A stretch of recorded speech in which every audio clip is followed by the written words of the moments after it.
Thank you. All right.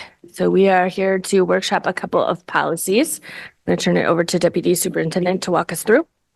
Great. So tonight we have, as part of our Policy and Curriculum Committee work plan, in December, we reviewed two sets of policies, one related to recruitment and hiring of administrators, and then two policies, but very similar in nature, that around teacher and administrator evaluation. And just again, for maybe some of those folks newer to the committee, we determined kind of our work plan by doing an analysis of kind of looking back at our policy book and seeing which ones were outdated, and for which, there were newer policies available, and tried to organize them in some reasonable sense of coherence around topics.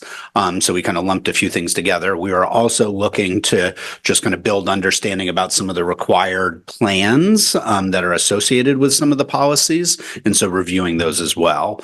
Not all of those are annual action plans like the ones I'll speak about tonight. Related to evaluation was an expectation in 2016 that we met, but there were required plans that are, were a state expectation.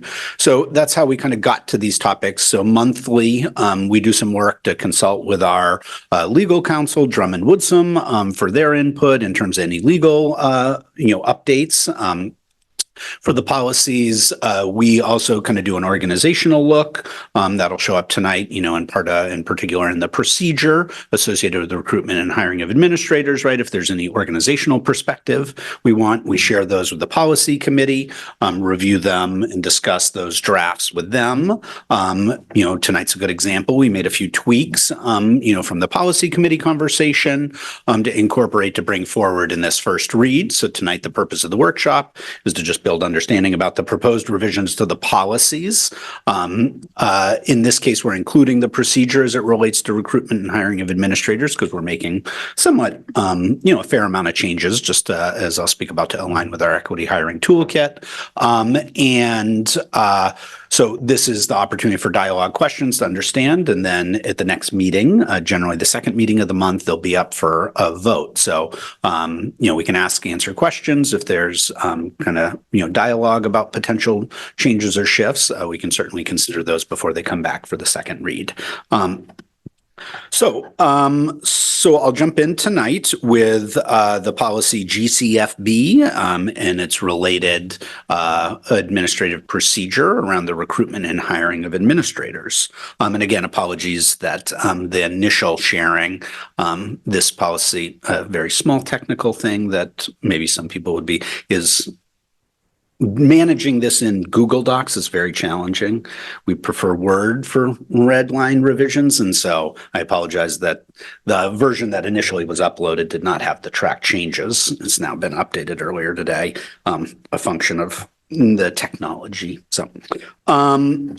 So really, in terms of the policy itself, there is somewhat minimal change. The kind of change, the major change to the policy was to incorporate a change to the Maine Human Rights Act that was passed in, I believe, 2022, that addressed hair traits in some of the definitional. So it's not specific to recruitment and hiring, but kind of more broadly around kind of human rights, and but this is a place where it shows up. So there's kind of a parenthetical statement that we incorporated that essentially, names consistent with the Maine Human Rights Act now, that's not a basis for discrimination, as we've seen. I mean, we have not had any internal issues or any in the state that I'm aware of necessarily. That may have happened, but there have been well-publicized incidents in other states where those have been issues, not necessarily in hiring, but student discipline and other issues. So I think that was the genesis of some of it, and we've incorporated that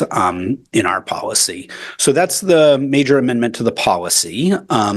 Then on the procedure is where we worked to align the procedure in partner with Barrett.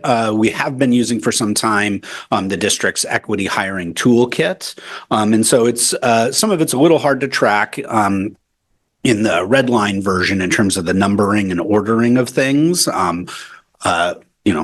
my darndest to kind of get that aligned. It'll be cleaned up and published for the final version. But we have been acting kind of consistent with that. And I think, some of the results speak for themselves in terms of increasing kind of the diversification of our administrators group. That's the group that has seen the most rapid growth in terms of leaders who identify as people of color. So the changes there, I won't go line by line, but, essentially are to kind of be in alignment with our equity hiring toolkit. And a lot of it really kind of consolidates this notion of kind of screening and interviewing, as opposed to those still obviously are distinct steps in the process. But it's a way that we manage together now with folks that are on kind of the interview panel and doing that training. It's often, as I've run, because I've been responsible for administrator hiring, principal hiring, and teacher leader hiring, and then have supported principals for assistant principal hiring over the past 4 years. Often it's either the whole committee or some small subset of the committee that we've trained that does some of the screening. So this aligned with just kind of our overall practices that we've been building capacity around, organizationally for the past few years. So those were just updates to be consistent with what we've been training folks around over the past number of years that they use as well in teacher and other staff hiring. So not the equity hiring toolkit's not exclusive to administrators, but certainly informs our work with administrators as well. So those are the updates around the recruitment and hiring of administrators. So why don't we kind of take these, I can take questions or discussion on these, and then we can move to the evaluation policies. So any questions about the proposed changes as it relates to this policy or procedure?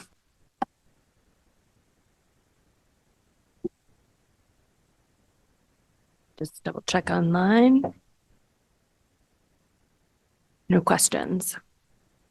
Okay. All right. There'll be a chance if there are questions, when we come up for the second read too. Go ahead. Well, I know what the current equity hiring toolkit is, and I just was wondering, I don't know how it might be linked or put in here. Is it anywhere in? Yeah, I'll update it just as soon as we close here. I apologize.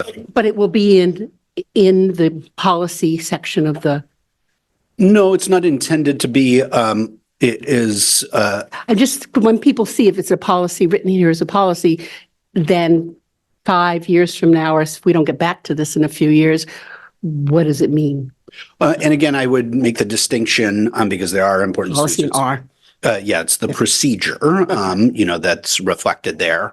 And, it's reflective of the equity hiring toolkit. So, and as I said, it's more expansive than, the equity hiring toolkit is for all of our hiring practices. Right. It just, so that when people go look for policy and they read this in the policy book, that just a concern I have happens. Not that I don't think it shouldn't be in here. Right. It's just some connection to that. I think we had discussed, and I don't remember, I can call it up. And if not, if it's suitable, we are going to, in places there's like legal reference, we are going to reference the equity hiring toolkit at the end of the procedure. All right, thank you. Something. Okay. So the evaluation policies. So I enjoy talking about this one. These policies, so there's one as it relates to the evaluation of teachers or professional staff as it's, kind of the languages, and then one for administrators. So they're very, essentially very similar policies. I'll say just a little context, that these policies came about, or not necessarily the policies themselves, but the focus around this work and ultimately the state expectation in terms of required plans came about in an era of kind of education reform where kind of teacher and leader effectiveness was how it was talked about in the early 2000s and was connected. There was money from the Race to the Top funds, which were much of the federal dollars attached to the kind of bailout and so forth of the recession in 2008 and not beyond, that the Obama administration invested in education federally, in much of those or many of those dollars in grant programs were tied to developing teacher and leader evaluation systems, where that was seen as like a real lever, right? For reform and improved outcomes. I would say the field has matured in the years since to recognize that teachers and leaders were always working super hard for outcomes for kids and didn't necessarily need the stick in terms of like additional levers of evaluation. At the same time, it has developed more effective tools and I think some standards around calibration and so forth to be able to provide more useful observation and feedback and to support leader and teacher growth and development. But that's a little bit of the context of these policies. So, and one, I just also want to clarify, that it is what's up for board action is just the proposed changes to the policies at this time. So that's why when you see in that action item in the first read, it literally is just the policies. I have added here in the workshop, and we'll talk a little bit about some of the additional context around it in terms of the evaluation systems, but that's not an action item currently, right in front of the board. The board in 2016 approved both our teacher and leader evaluation systems that we ultimately submitted to the state to satisfy that requirement at that time. But we've done some work since then. So the policy updates are really just to kind of streamline and for clarity. There wasn't a legal, or kind of state legislative mandate for updating, but it just felt like those policies hadn't been updated in many years and just provided a little clearer kind of guidance around the role and what needed to be included in them. So we based those actually, Drummond doesn't even maintain a model policy, but MSMA, the Maine School Management Association, had a version that we use to inform the updates to the policies. So the administrator and the teacher ones are very similar, I think, as you'll see as you review the red line versions there in terms of the policies. So I can take questions on the policy in a minute, but let me just give a little bit of context of where we stand with our evaluation systems for teachers and leaders. So first for teachers, again, as I said, the board and ultimately the state approved our evaluation system in 2016 as per kind of the state legislation at that time. We have not received really any feedback from the state, as I think is true across the state, right? And a reflective of a little bit of change in focus. That's called TVAL is the language that we use. So the teacher evaluation system, but it's referred to as TVAL. Soon after, you can see, and this was just the year prior to my starting with the district, there was a work group already looking at some of the implementation challenges associated with the evaluation system, specifically just the amount of time, administrator time in particular, that was required to kind of successfully execute what had been developed and proposed. I think the real concerns, both on teacher and leaders, perspective of kind of the value of like that emphasis of time. So they came up with some kind of proposed what I'll refer to as pilots that, were proposed and initially rolled out just prior to the pandemic. And so the pandemic has kind of scrambled things, but, we're back on track.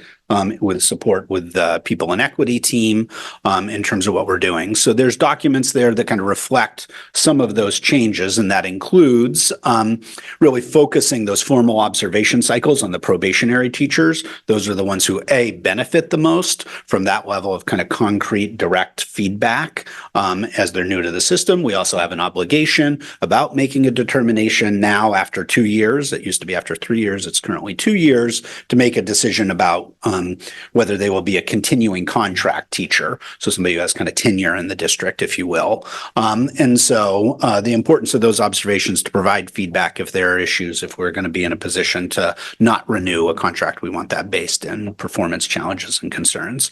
So the focus on the formal observation cycles remains. We continue to use the same tool there. But what we really moved away from is, and this is more consistent with kind of teacher growth and development for kind of mid and later career teachers, that, that direct observation and feedback isn't necessarily the highest leverage investment of time to promote teacher growth. And so it really focused on teachers kind of annually setting goals and thinking about some of the structures, and it's referred to often as points of contact, of how they were kind of building capacity in specific areas. So in the best of cases, that really flowed from kind of like district goals to, we talked earlier about school success plans, alignment, and teachers setting goals in alignment with those, right? And so there are examples of the having been done well.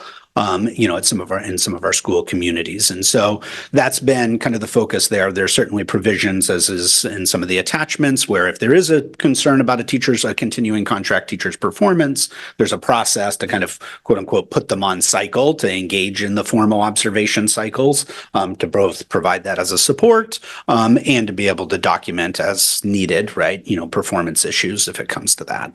So those are practices, kind of a pilot that we're still in.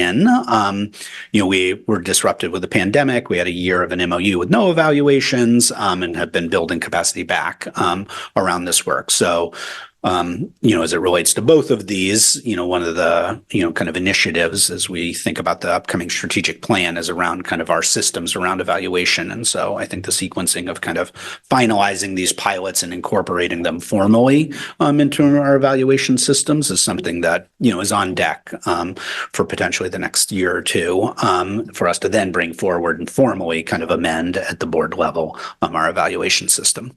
But that's the teacher evaluation system. On the administrator one, somewhat similar, just in terms of some timeline, though the work to revise it has happened a little bit later. So, in 2016, similarly, submitted for both board and state approval, our PVAL system. So principals, it also included assistant principals. So it was one tool for both. And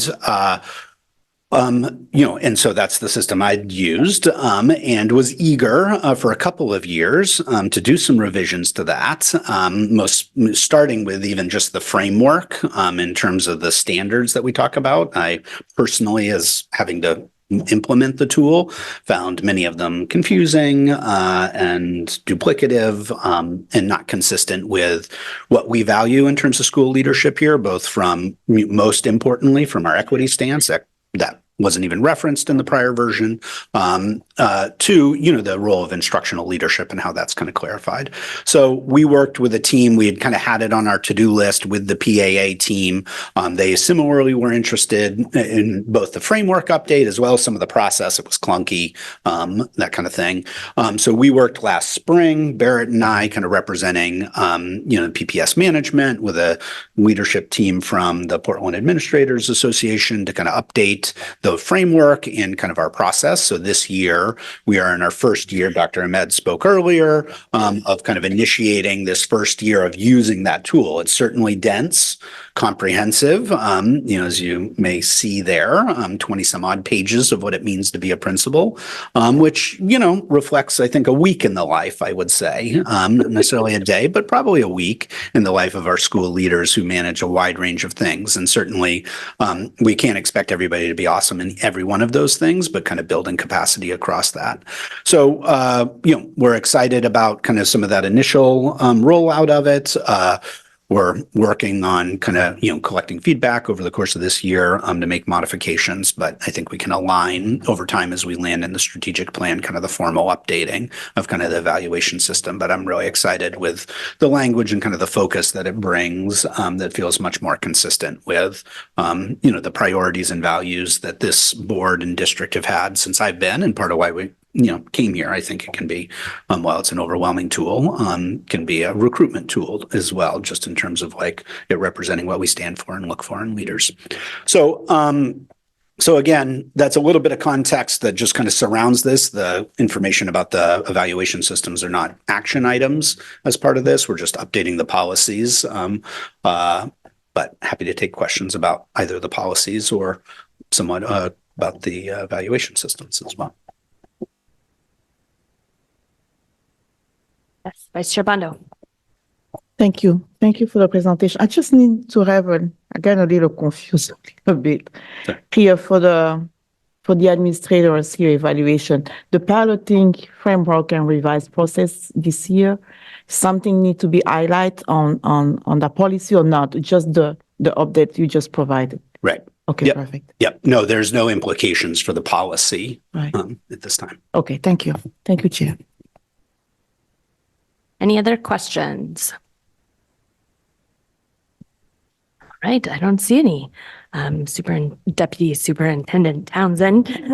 So I think we are doing great. And just thanks again to all the policies that you're moving through committee. Your pace is commendable. So thank you. Yep. Shout out to Barrett for his support on these policies and on this work, partnering as well for the January meeting. So appreciate that, Barrett. Awesome. So we'll have this up for second read and a vote at the next meeting.